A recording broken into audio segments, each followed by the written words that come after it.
نہیں چہرے کو وہ ٹچ نہیں ہونا چاہیے, نوز پیس ناک کو نہیں لگنا چاہیے, اس کے لیے کیپ پہنو, پھر آگے سے ایسا ڈالو, ایسا نہیں ہے. حجاب آپ چہرے کو ٹچ ہو سکتا ہے, کوئی حرج نہیں ہے.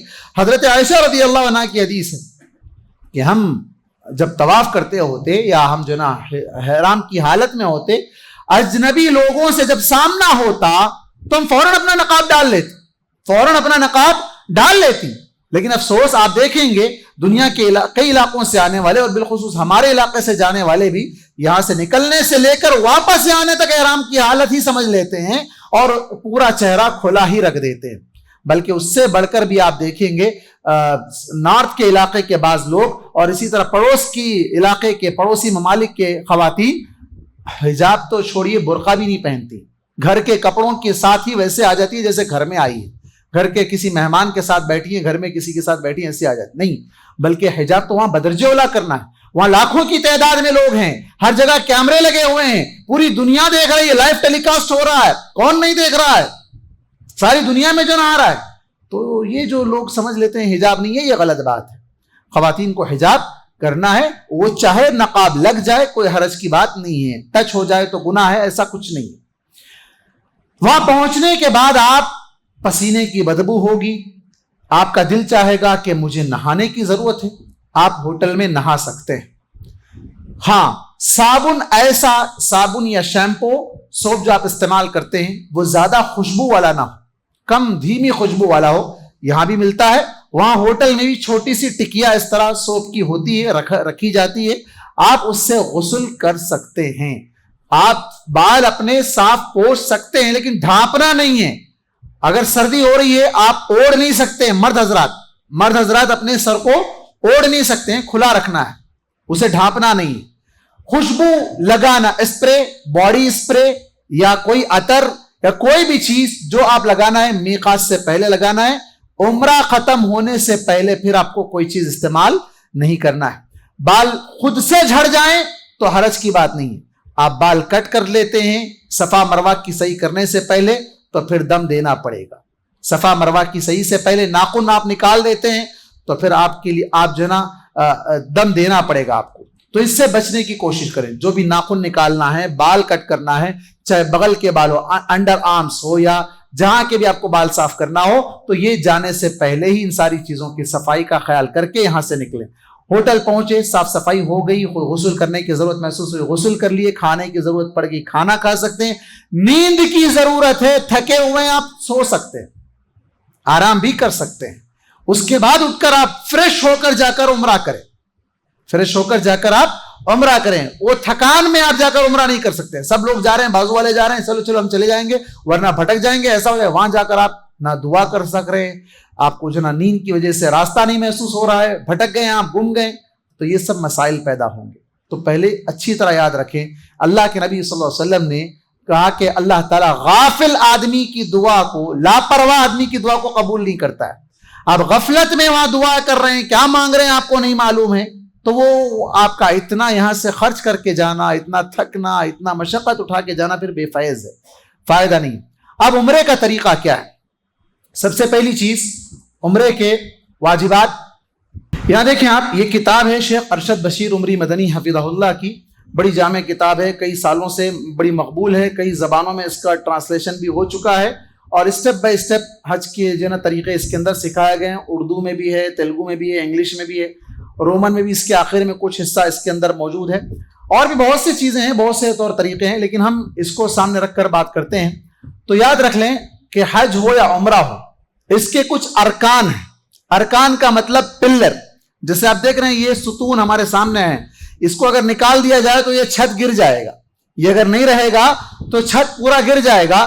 تو رکن کا ہونا ضروری ہے, بغیر رکن کے وہ عبادت ہوگی ہی نہیں, چاہے اس کے لیے دم بھی دے لو فائدہ نہیں. رکن کا ہونا ضروری ہے, وہ رکن ادا کریں گے تو ہی وہ عبادت ہوگی, ورنہ وہ عبادت نہیں ہوگی. رکن کیا ہے, واجبات کیا ہے, اور سنتیں کیا ہے, ان پر ہم پہلے بات کرتے ہیں. سب سے پہلے دیکھیں آپ, رکن کے بغیر عمرہ یا حج مکمل نہیں ہوگا. جان بوجھ کر یا انجانے میں واجب چھوٹ جائے تو دم بکرا ذبح کرنا, اس سے اس کی تلافی ہو سکتی ہے, جس کو حدود حرم میں ذبح کرتے ہوئے فقراء مکہ میں تقسیم کر دیا جائے.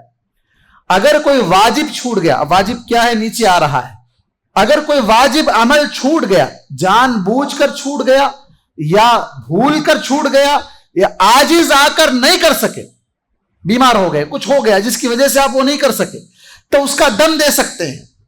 دم کا مطلب کیا ہے؟ ایک بکرا حدود حرم، مکے کے حدود میں ہی اسے ذبح کر کے وہ گوشت وہیں پر تقسیم کر دینا ہے۔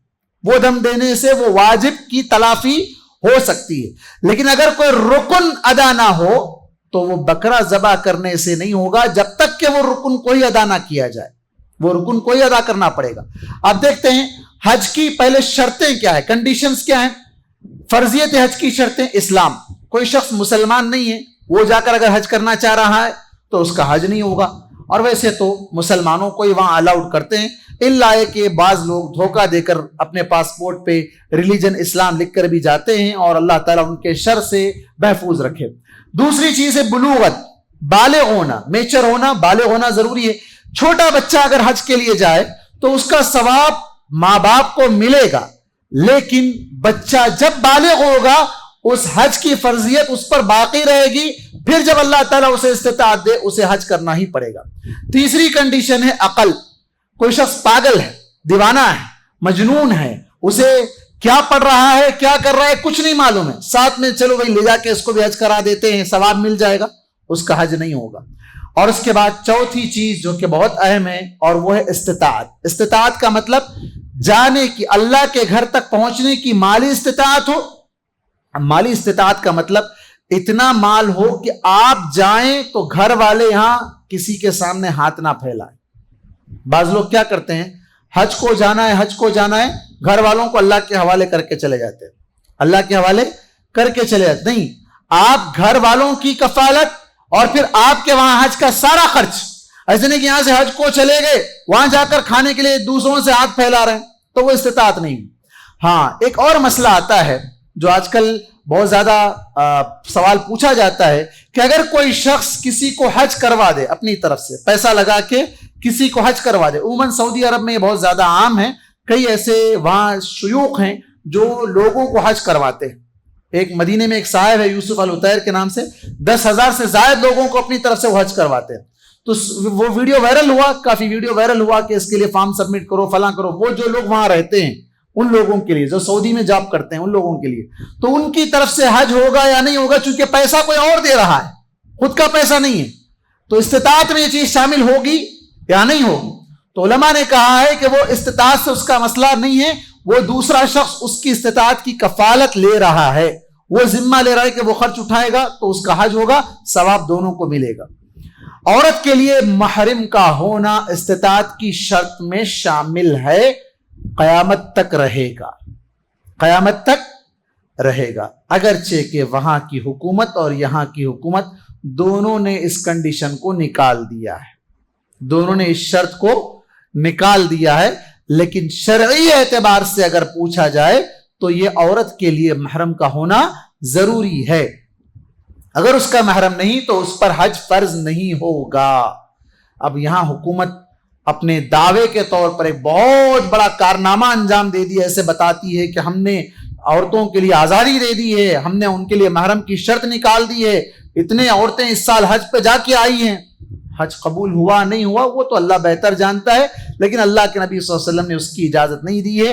آپ صلی اللہ علیہ وسلم نے کہا الا ومعها ذو محرم، وہ عورت سفر پہ جو جائے گی اس کے ساتھ محرم کا ہونا ضروری ہے۔ اب محرم کون ہوتے ہیں؟ باپ، بیٹا، بھائی۔ شوہر تو شوہر ہے، شوہر محرم نہیں ہے، شوہر محرم نہیں ہے۔ محرم کا مطلب جو اس کے لیے حرام ہے، جس سے نکاح کرنا حرام، جس سے نکاح کرنا، باپ سے نکاح، بیٹے سے نکاح، ہاں ان سے نکاح نہیں ہو سکتا ہے، ماموں سے نکاح، چچا سے نکاح، بھانجا یا بھتیجا، ان سے نکاح نہیں ہو سکتا ہے، تو یہ محرم ہیں۔ شوہر ہے تو وہ تو اس کے لیے حلال ہے، لیکن اللہ تبارک و تعالیٰ ان کے لیے اور بہتر ہے کہ وہ دونوں ساتھ میں جائیں تو اور زیادہ اچھی بات ہے۔ حج کے ارکان، سب سے پہلی چیز عمرے کے ارکان ہیں۔ عمرے کے ارکان آپ چونکہ پہلے جاتے ہی عمرہ کرتے ہیں، عمرے کے اندر احرام کا پہننا، میقات سے احرام کی نیت کر کے جانا، دوسرا طواف، کعبۃ اللہ کا طواف کرنا، تیسرا سعی کرنا، یہ 3 چیزیں آگے آ رہی ہے۔ حج کے ارکان میں احرام باندھنا یعنی حج میں داخل ہونے کی نیت کرنا، 9 ذی الحجہ کو زوال کے بعد میدان عرفات میں ٹھہرنا۔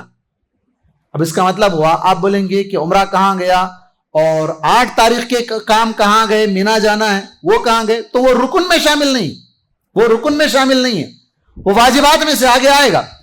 10 ذی الحجہ یا اس کے بعد طواف زیارت کرنا اور اس کے بعد صفا مروہ کی سعی کرنا۔ آگے بڑھائیں۔